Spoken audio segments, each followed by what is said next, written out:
अस्सलाम वालेकुम। मोहम्मद सिद्दीक अपने स्पेशल प्रोग्राम के साथ हाजिर खिदमत है। मैं मैस व्यूज़ में बता नहीं सका, लेकिन आज जिम खाना में एक अच्छी गैदरिंग थी। बहुत अच्छे दोस्त काफ़ी सारे आए हुए थे। वो तस्वीरें बैकग्राउंड पे चल रही होंगी। फिज़ुल्लाह नियाज़ी साहब थे, औरिया मकबूल जान साहब थे, आज़म चौधरी साहब थे, मज़हर परलास थे, एसार राना थे और आलिया शबीर साहिबा थी। ये फेमस एंकर्स हुए। फिर पाकिस्तान तहरीक इंसाफ के बहुत से और दोस्त वहाँ मौजूद थे। तो मकसद ये था कि जो पाकिस्तान तहरीक इंसाफ में जो कोऑर्डिनेशन है ना, वो बेहतर हो सके। तंजीला बहनों की तरह से उन्होंने सारा ये मैनेज किया था, अरेंज किया था, और वहाँ बहुत सी बातें गुफ्तगू हुई।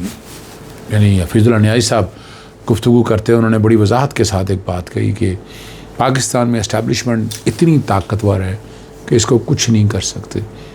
ये लाने वाली, ले जाने वाली, ये सारी बातें उन्होंने की। और कहते पहली दफ़ा जो है वो पढ़ने पाता पंजाबी च कहते हैं, पर वो उनका नुक्ता नज़र आज भी यही है कि इनके बाद जब तक इनसे मामला सेटल नहीं होंगे, ये हालात ठीक नहीं होने। मिलिट्री कोर्टों के हवाले से गुफ्तगू हुई कि जो सज़ाएँ हुई हैं वो मैंने भी कहा कि बिल्कुल सज़ाएँ आइन और कानून के ख़िलाफ़ है। अपील का राइट 45 दिन के अंदर मिलना चाहिए, वो नहीं मिल सका। अच्छा, इस पर मज़ीद तफसील जो है ना, वो सारी गुफ्तगू की अभी नहीं मैं बता रहा, जो कि बाकी अहम इशूज़ हैं, इसको सुबह के प्रोग्राम में ज़रूर देखिएगा। इस्लामाबाद हाई कोर्ट की जो नई इंतज़ामी कमेटी तश्कील दे दी है, और क्या आइन और कानून का तोड़ा गया है या क्या लोगों का नुक्ता नज़र इसमें क्या है, वो सारी गुफ्तगू आपके सामने रखेंगे। 171.25 मिलियन पाउंड केस में अभी तक समाअत क्यों नहीं हो सकी? सस्पेंशन का केस बड़ा सीधा सलाब, अदालती मामलात, जुल्म व सितम, इन सब पे भी गुफ्तगू आज करेंगे। इस्लामाबाद हाई कोर्ट की नई इंतज़ामी कमेटी तश्कील दे दी गई है, जिसमें चीफ जस्टिस जनाब जस्टिस सरफराज डोगर साहब सरबरा, जस्टिस अरबार मोहम्मद ताहिर, जस्टिस खादम हुसैन सोमरो और एडिशनल जज जस्टिस आज़म खान मेंबर होंगे। इसमें सीनियर प्यूनी जज जस्टिस मोहसिन अख्तर कियानी समेत चीफ जस्टिस यानी जजेस की सीनियरिटी लिस्ट चैलेंज करने वाले 5 सीनियर जजेस को शामिल नहीं किया गया। रवायत वैसे यही रही है, लाहौर हाई कोर्ट में भी हम देखते हैं एडमिनिस्ट्रेशन जो इंतज़ामी कमेटी है उसमें सीनियर जजेस होते हैं, और 3-4 हम तो यहाँ सीनियर ही देखते रहे हैं। इस कमेटी में शामिल होते हैं, निज़ामी फ़ैसले करते हैं। वो जजेस जिनको नज़रअंदाज किया जा रहा है बड़ी वाज़ेह तौर पर, और उनका तजर्बा बहुत से लोगों के लिए मशले रहा है, मगर ये हुकूमत के लिए मौजू नहीं है। इस तरह 2 ट्रांसफ़र जजेस है और एक पुराने एडिशनल जज ने जो हालात हैं वो सारे आपके सामने आ चुके हैं। अगर ये ख़त लिखने वाले जजेस को भी साइडलाइन किया गया, मगर इन जजेस को भी ये कबूल नहीं कि वो इस कमेटी का हिस्सा बने कि जिसमें ये जो मौजूदा जजेस हों। यानी ये नहीं कि ये उस साइड के ऊपर भी, ये वो तस्वीर है जो, लेकिन मैं जो आज तक देखता आ रहा हूँ, पहले तो चले पीसीओ का आता था, पीसीओ रिवर्स होता था, लेकिन ये जो हालात नज़र आ रहे हैं, ये मुझे जजेस आते हुए नज़र नहीं आ रहे। जब तक 26वीं आईनी तरमीम ख़त्म नहीं होती तो ये जजेस अपनी जगह पर मौजूद हैं। लेकिन यहाँ चूँकि एक पास्ट एंड क्लोज ट्रांजेक्शन का एक प्रिंसिपल है, यहाँ जजेस आगे हैं, बैठ गए हैं, चीफ जस्टिस बन गए हैं, तो वो हालात और वाक़यात ही कुछ और होते हैं। यानी ये भी ज़हन में रखिएगा, ये भी समझना बड़ा ज़रूरी है, जो हमेशा से हम देखते हैं। इमरान खान और बुशरा बीबी का अलकादर ट्रस्ट केस में सज़ा मुअत्तली की दरख्वास्तों पर जो है ना, जल्द समाअत की तारीख़ जो है वो मुकर्रर करने की मुतफ़र्रक़ दरख्वास्त इस हफ़्ते भी नहीं हो सकी, और अगले हफ़्ते भी लगता नहीं हो सकी कि फ़िक्स होगी। और जब वो दरख्वास्तें लगी जाएंगी, सुनी जाएंगी, तो फिर तारीख़ आएगी कि किसको मालूम नहीं है। और अभी तक इमरान खान साहब जेल में है, और पार्टी के भाग लोग में कई लोग कंप्रोमाइज़ हैं अपनी जगह पर, जो बात है जो करते हैं, और लोग बात करते हैं, कई लोग पैसे छापने में लगे हुए हैं। क्या गर्ज़ कि कैसे उम्मत मुस्लिमा का लीडर जेल में दिन रात गुजार रहा है, कि ये एक नॉर्मल सी बात है सारी। लेकिन इमरान खान हिम्मत वाले आदमी हैं, उन्होंने साबित किया कि इस निज़ाम के ख़िलाफ़ बगावत करके खड़े भी होना, वरना ये निज़ाम रोन देने वाला निज़ाम है, कुचल देने वाला निज़ाम। वज़ीर आला पंजाब मरियम सफदर ने आधा सच मान लिया।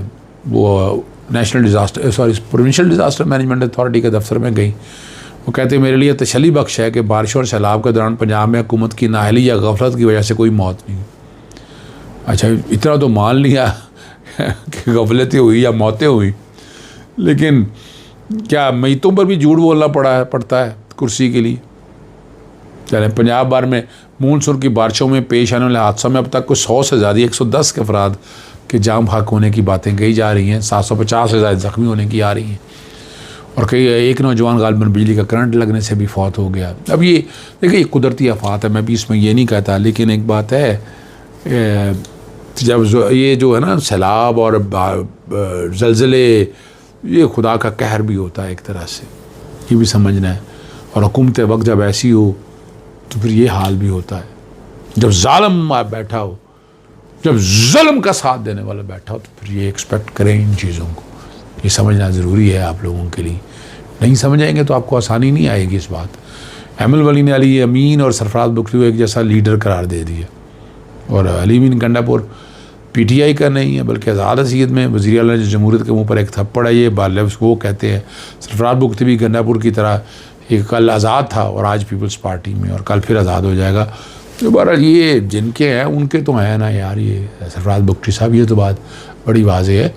अली अमीन गंडापुरी पाकिस्तान तहरीक इंसाफ के साथ है, उन्हीं के साथ रहा है, ये भी एक हकीकत है। उनका एक अपना नुक्ता नज़र है, वो अपने तरीके से लेकर चलते हैं। तो बहुत से आधे सच आधे झूठ, ये इसी तरह का काम जो है ना वो आ जाएगा। लेकिन एक बात बड़ी ज़्यादती है, और DC मियाँ वाली के ख़िलाफ़ खबर छापने पर रोज़नामा ख़बरें के सहाफ़ी ज़ियाउल अवान का नाम दहशतगर्दी फ़िरक़ावारियत के इल्ज़ाम में होम सेक्रेटरी पंजाब की जानिब से अगले 3 साल के लिए 4th शेड्यूल में डाल दिया। इतनी तकलीफ़ और दिक्कत होती है, आपको अंदाज़ा ही नहीं है।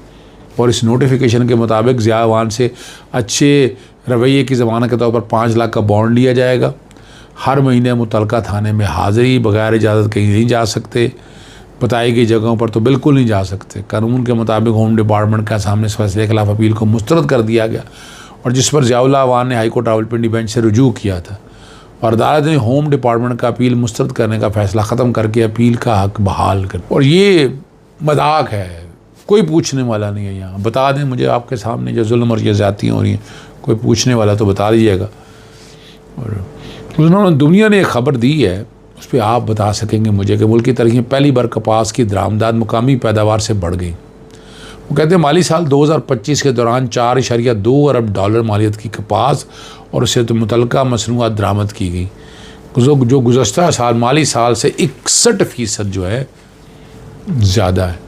गुज़श्ता सीज़न में कपास की पैदावार में 60% कमी वाक़ हुई है। यानी ये ज़रई मुल्क है, और ज़रई मुल्क के साथ क्या खिलवाड़ हो रहा है कोई पूछने वाला नहीं। करप्शन, मारामारी, लूटमार, कोस्तान स्कैंडल आपके सामने है। वो पंजाब में किसी कोस्तान के पंजाब में नहीं है, क्या कोई और सूबे में नहीं है? बिल्कुल है। वो अब हिम्मत की बात है, निकालना किसने? कोई उंगली तो उठाए। यहाँ तो जो कुछ हो रहा है, टेंडर शेंडर अगर नहीं भी हुआ, प्रोक्योरमेंट भी हुई है, हकायक आपके सामने है ही नहीं, आपको सच पता ही नहीं, आपको अंदाज़ा ही नहीं है। तो चीज़ों का अंदाज़ा हो ना आपको तो अंदाज़ा ही नहीं है इन चीज़ों का, आपको तो आप पता ही कुछ नहीं है साहब। यानी ये समझना भी बड़ा ज़रूरी है, इससे आपको बड़ी आसानी रहेगी। हाँ, मीटिंग में जब गए थे शाकिर अवान भी वहाँ मौजूद था, छोटे भाइयों की तरह से। 9 मई केसेस में इंस्पेक्टर मुनीर ने जब एहराम की हालत में हल्फ लेने से इनकार किया तो अदालत में अजीब सूरत हाल बन गई। शाह महमूद ने कहा हल्फ लो और कहो अगर झूठ बोलोगे तो मुझ पर अल्लाह का कहर नाज़िल हो।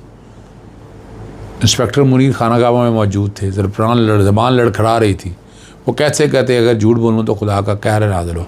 जज कह रहे थे कि हल्फ लो वरना तुम्हारे खिलाफ़ कार्रवाई करूँगा। अब ये सारी बातें जो है ना वो वहाँ पर बताई हैं।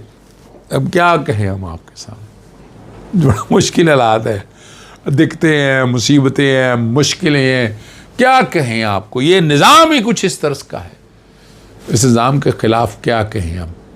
यहाँ ग्रैंड डायलॉग की बात होनी चाहिए, मैं उससे इत्तेफाक करता हूँ।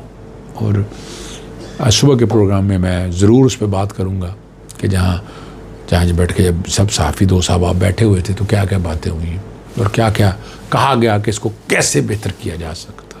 इजाज़त चाहता हूँ। अस्सलाम वालेकुम, अल्लाह हाफ़िज़, पाकिस्तान जिंदाबाद।